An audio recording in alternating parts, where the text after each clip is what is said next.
কেকার স্বাদ কাহনে সকলকে স্বাগতম। আশা করি তোমরা সবাই খুব ভালো আছো, আমরাও ভালো আছি।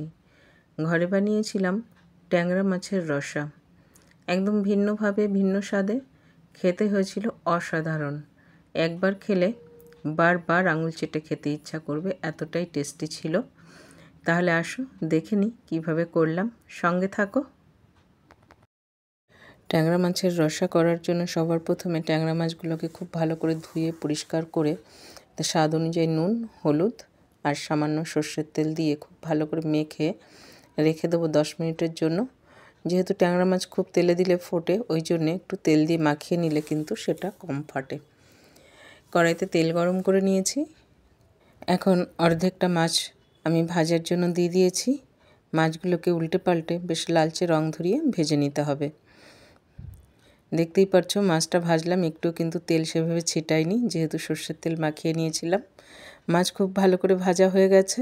মাছগুলোকে তুলে নিলাম আর বাকি মাছটাকেও ভেজে নেব। আর এই সময় আমি একটা মশলা করে নিচ্ছি। এখানে 1 চামচ মতন চাল নিয়েছি, গোবিন্দভোগ চাল, আর 1 চামচ কালো জিরে, আর আদা আর রসুন, আর একটা শুকনো লঙ্কা আর 2টো কাঁচা লঙ্কা। এটার খুব ভালো একটা পেস্ট করে নেব।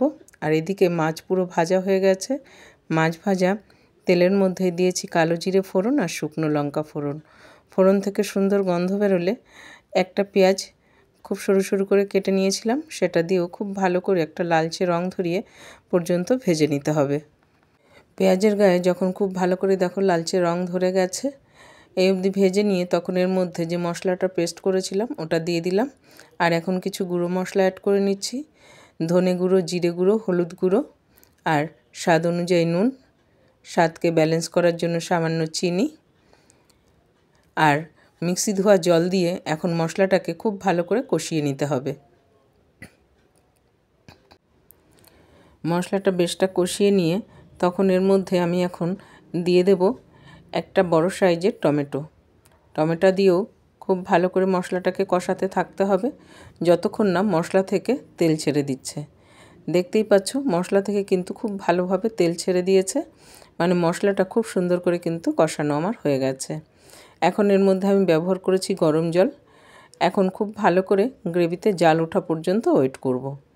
গ্রেভিতে যখন খুব ভালো করে জাল উঠে গেছে তখন এর মধ্যে দিয়ে দিয়েছি সমস্ত ট্যাংরা মাছগুলোকে। গ্রেভির সঙ্গে মাছকে খুব ভালো করে জাল করে নিতে হবে। আর ঘরে কখনো এইভাবে করে খেয়ে দেখবে, অসাধারণ লাগে গরম ভাতের সঙ্গে খেতে। এখন এখানে আমি 2টো কাঁচা লঙ্কা দিয়ে দিয়েছি আর দিয়েছি সামান্য ধনেপাতা, একদম ফ্রেশ ধনেপাতা ব্যবহার করেছি। এখন সব কিছুর সঙ্গে একবার ভালো করে মিশিয়ে নিতে হবে। মিশিয়ে নিয়ে 1 মিনিট মতন জাল করলেই কিন্তু ট্যাংরা মাছের রসা একদম ডান সার্ভ করার জন্য। দেখো গ্যাস কিন্তু আমি বন্ধ করে দিয়েছি। জাস্ট কালারটা দেখো, যেমন দেখতে সুন্দর হয়েছে খেতেও কিন্তু ততটাই সুন্দর হয়েছে। এই ট্যাংরা মাছের রসা আমি সার্ভ করেছিলাম গরম গরম ভাতের সঙ্গে। অসাধারণ ছিল খেতে। খেতে এত টেস্টি হয়েছিল যে তোমার বারবার মন চাইবে এই রসা করে খেতে। ঘরে যদি একবার বানাও না, ঘরে সবাই বলবে বারবার তোমাকে এটা বানাতে। এতটাই টেস্টি ছিল এটা। এই রেসিপি ফলো করে ঘরে একবার বানিয়ে দেখো, নিরাশ হবে না তোমরা। এতটা সুন্দর হয় খেতে, না খাওয়া পর্যন্ত এটা ফিল করতে পারবে না। ঘরে সবাই তো আমরা ভীষণ তৃপ্তি করে খেয়েছি। রেসিপিটা তোমাদের কেমন লাগলো কমেন্টে জানাতে কিন্তু একদম ভুলো না। আর রেসিপি ভালো লেগে থাকলে চ্যানেলটাকে ফলো এবং সাবস্ক্রাইব করতে কিন্তু ভুলো না। তাহলে আজ এখানেই শেষ করছি। সবাই ভালো থাকবে, সুস্থ থাকবে। দেখা হবে পরের আরেকটি ব্লগে।